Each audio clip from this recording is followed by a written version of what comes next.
everyone, it's Monica, and welcome back to Tailor-Made Cards for You. Well, today is the first day of my 12 Days of Christmas series, and I hope that you're as excited as I am.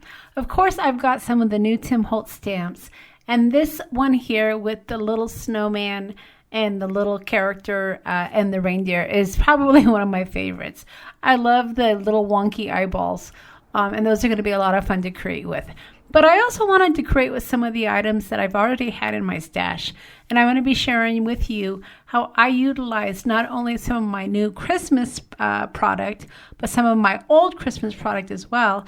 And I'm even using some of my recent Tim Holtz Halloween Ideaology, because I didn't want to put these little googly eyeballs away until next year. So I found a way to incorporate them into my very first Christmas card for you for my 12 Days of Christmas. So let's go ahead and get started.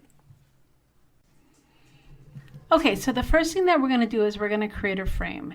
And this is going to be like a little Polaroid frame that I've done in the past. But we're going to be using some of the Ideaology paper from Tim Holtz, which is the metallic paper. And I'm using this paper because I like the way that it shines. And I also love the way that it looks when I use some of those die cuts to create the little words on the bottom.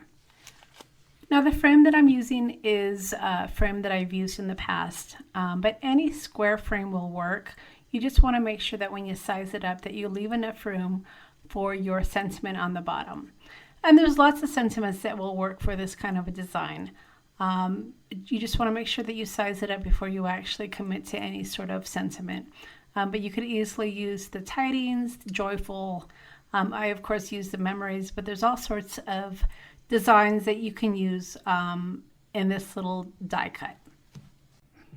And then for the back of the die, I went ahead and I used black cardstock because I really liked the way that it looked on the letters.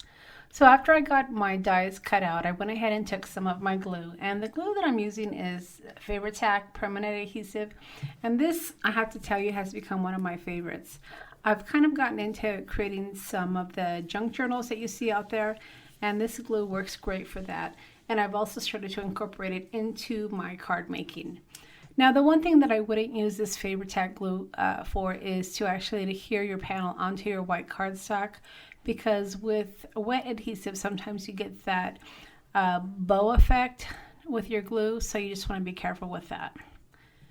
All right, so once I have my glue adhered to my paper, I went ahead and I added it to the black cardstock, and I'm just going to give it a second here to dry. Now remember, when you cut out those sentiments, you also got some of those insert pieces, so you want to make sure that you don't lose those, because you're going to want to glue those back in. And what I'm talking about is the little piece that goes in the middle of the O, and then the piece that goes on the R. So you just want to make sure that you save those, so that way you can add those back in. Now for these little pieces, the easiest way to get those back into the slot is to use some tweezers. Now I couldn't find my tweezers for this video, so I went ahead and just used my fingers to go ahead and place it. But you're going to see that I was able to get it in there just fine. And by using the wet adhesive, once I had my piece in place, I was able to move it with my pick to get it exactly centered. So this is where I would definitely recommend using some wet adhesive, because if you do use your dry adhesive, then once you stick it down, you're not going to be able to move it around. So just kind of keep that in mind when you're putting your card together. Now, if you wanted to have your sentiment pop up a little bit, then you don't want to necessarily die cut it right into your frame. You would just take some cardstock and die cut it onto some paper, and then you're going to add it with some adhesive. But I chose to actually die cut it directly into my frame because I liked the way that it looked. But certainly if you wanted to add some dimension, you could easily add another piece of paper and then just use some pop-up foam tape to add to the bottom. Okay, so once I had those little pieces in place, using my pick and my glue adhesive, then I went ahead and I trimmed down the top part of my card. As you can see, I have a lot of black showing on the top, and I wanted to go ahead and trim it down, and I just easily did that by using my guillotine trimmer.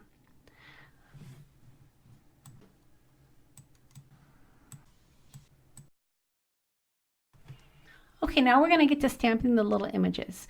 Now the die cut that I'm using cuts out a nice square that fits perfectly inside of my frame.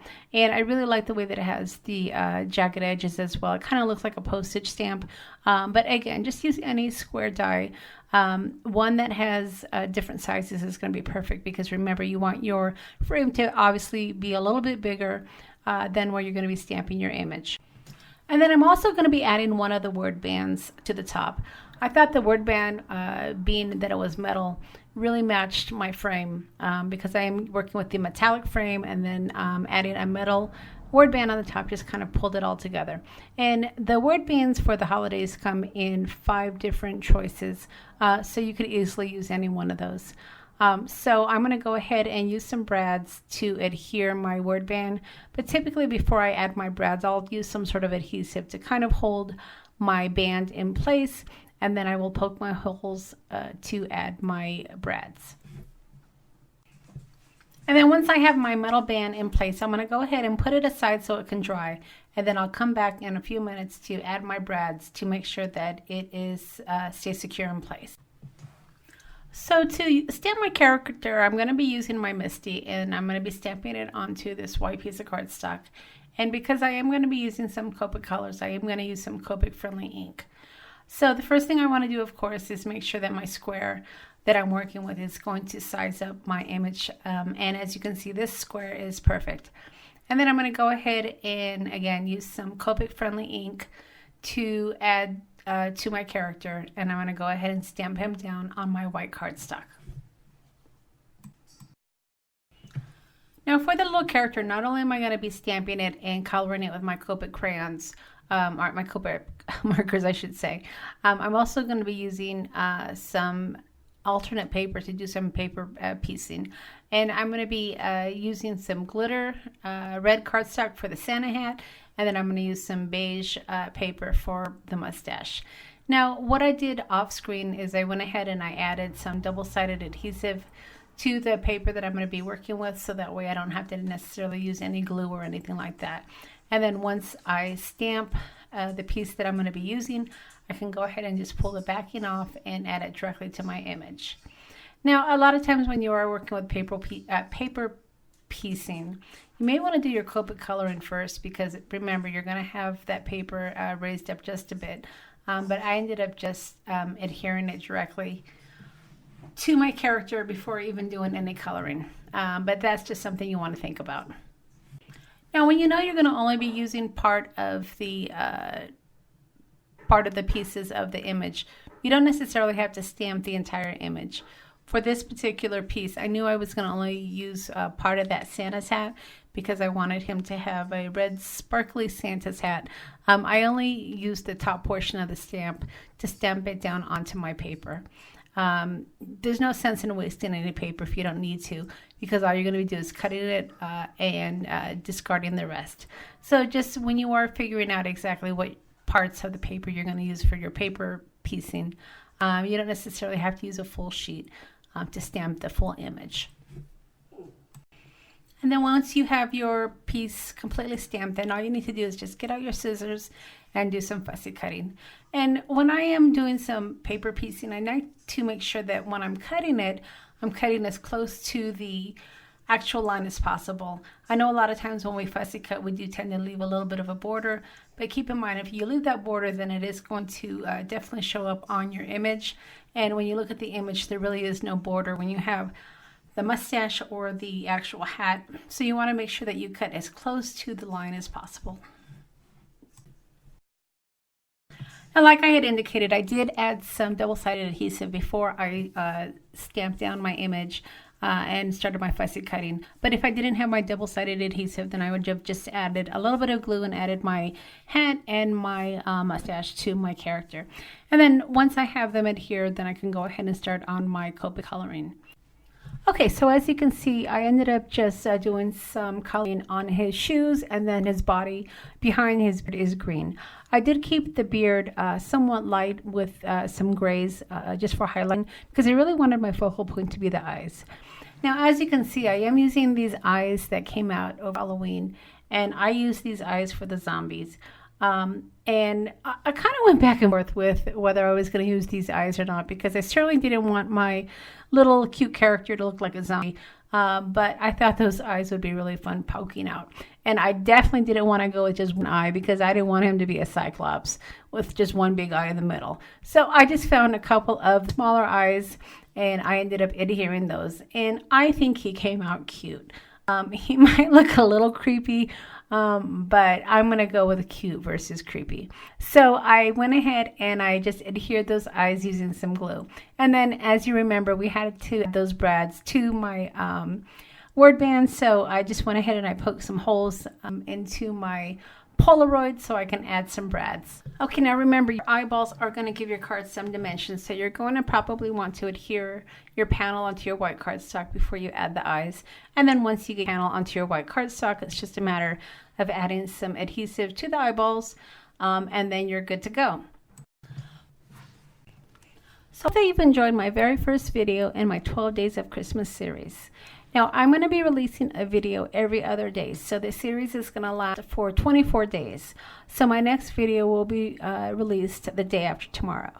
Now, as I typically do in all my series, I do like to do some giveaways, and it's going to be a combination of digital images from my shop, as well as probably some mailed items. Now, anybody that's international, you are going to get a digital image. I know that there was some confusion on my last giveaway, and I apologize for that. But the postage is so expensive going to the European countries and just out of the country in general. So if you are an international subscriber, if you win one of my giveaways, it will be a digital image. So as always, I'll leave a list of all my products that I've included in my card, along with the link to the stores. And if you've enjoyed my video, don't forget to leave me a thumbs up. Now, this is going to be a 12 card series, so if you've enjoyed my video, and if you've enjoyed my videos in the past, I would sure appreciate you sharing my channel so we can get some more people in the party. Now, if you haven't subscribed to my channel yet, don't forget to hit that subscribe button before you head out. And there is a little bell on the top of the channel that you can click, so you'll be notified when the next video comes out. So in the comments, let me know what you think about this cute little character. Do you think he is cute or creepy? All right, everybody. Thanks so much for stopping by, and we'll see you in a couple days.